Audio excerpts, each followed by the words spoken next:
अस्सलाम वालेकुम दोस्तों, मेरा नाम अमार है और आज हम डिस्कस करेंगे टपल्स इन सी शार्प 7.0।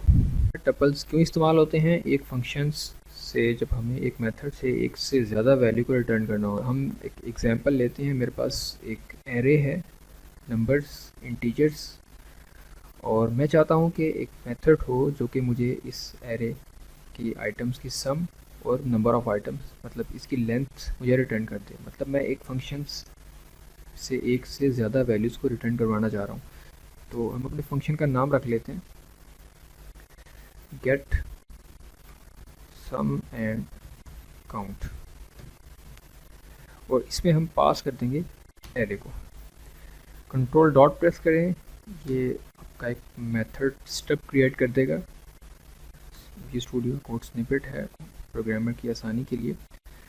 रिटर्न टाइप उसने बाय डिफ़ॉल्ट ऑब्जेक्ट दी है, हम ऑब्जेक्ट को नहीं रखेंगे। हम इसमें 2 इंटीजर वैल्यूज़ रिटर्न करवाना चाह रहे हैं, और इसकी रिटर्न टाइप क्या होगी उसके लिए भी हम एक टाइप बनाते हैं vt2 मीन वैल्यू टपल, और इसको हम इनिशियलाइज कर देते हैं 0 0 के साथ।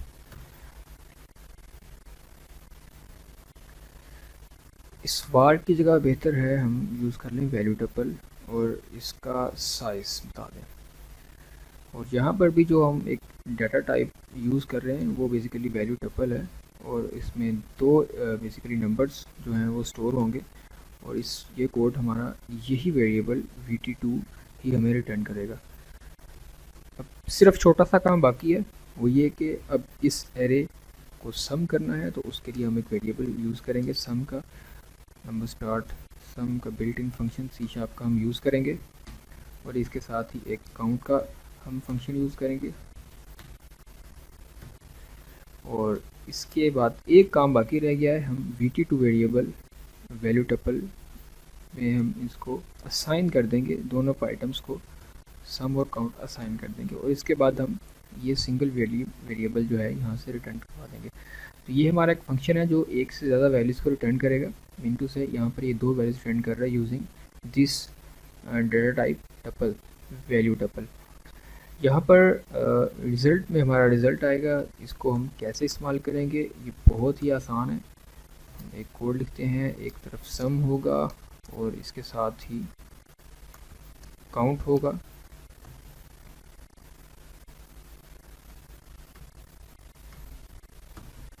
व्यूअर्स, वैल्यू को डिस्प्ले करवाना बिल्कुल भी मुश्किल नहीं। हम लोग यूज़ करेंगे अपनी वेरिएबल का नाम, डॉट लगाएंगे तो हमारे सामने, आप गौर से देखें तो आपको 2 आइटम्स नज़र आ रही हैं, आइटम 1, और इसी तरह आप इसी सीक्वेंस को आप फॉलो करेंगे और आइटम 2 को भी आप डिस्प्ले करवा देंगे।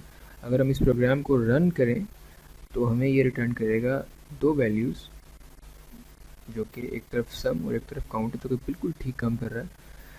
व्यूअर्स, आप टाइप्स का नंबर ज़्यादा भी कर सकते हैं। मिसाल के तौर पे आपको 3 वैल्यूज रिटर्न करवानी है, तो आप इस सिंबल को सिंपली चेंज कर देंगे।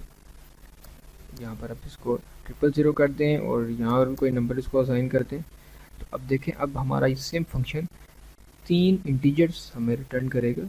इसको आप 4 भी कर सकते हैं और जितना मर्जी इन्हांस कर सकते हैं, और इस जगह पर आकर भी हमें थोड़ी चेंजिंग करनी पड़ेगी। और अब देखें, हमारा फंक्शन बिल्कुल ठीक काम कर रहा है। यहाँ पर गो के हम उसकी वैल्यू नहीं ले रहे। इस तरीक़ा से हम एक फंक्शन से एक से ज़्यादा वैल्यूज़ और कितनी भी हो उनको रिटर्न करवा सकते हैं। एक चीज़ मैं ऐड करता चलूँ, डाटा टाइप्स का सेम होना लाजमी नहीं है। आप किसी भी टाइप का डाटा, लाइक अगर वो सारी स्ट्रिंग्स हैं या फ्लोट्स हैं, वो रिटर्न करवा सकते हैं। तो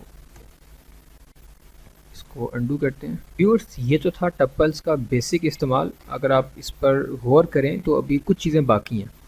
मिसाल के तौर पे इन टपल्स को, अगर हमारी आइटम तो इस वक्त सिर्फ 2 हैं, अगर हमारे पास मिसाल के तौर पे 10 या 15 आइटम्स हों तो उनको मैनेज करना मुश्किल हो जाता है, क्योंकि हमें ये याद रखना पड़ रहा है कि आइटम नंबर 1 की जगह पर सम है और आइटम 2 की जगह पर काउंट है। तो इसको मज़ीद रीडेबल करने के लिए हमें सी शार्प मज़ीद सहूलत देता है। आप इंटीजर जो रिटर्न टाइप के साथ ही उनकी नेम भी उनको दे दें। आप फंक्शन की रिटर्न टाइप के साथ ही इनको प्रॉपर नेम्स अलॉट कर सकते हैं, और इन नेम्स को इन आइटम्स की जगह पर इस्तेमाल कर सकते हैं।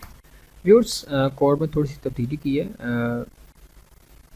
On a lighter note, VAR variable को यूज़ करना अगर आप टपल्स में काम कर रहे हैं तो बेहतर होता है, क्योंकि इसकी अंडरलाइन टाइप कौन सी है ये थोड़ा कॉम्प्लेक्स होता है, तो इसको याद रखना प्रोग्रामर के लिए भी मुश्किल होता है।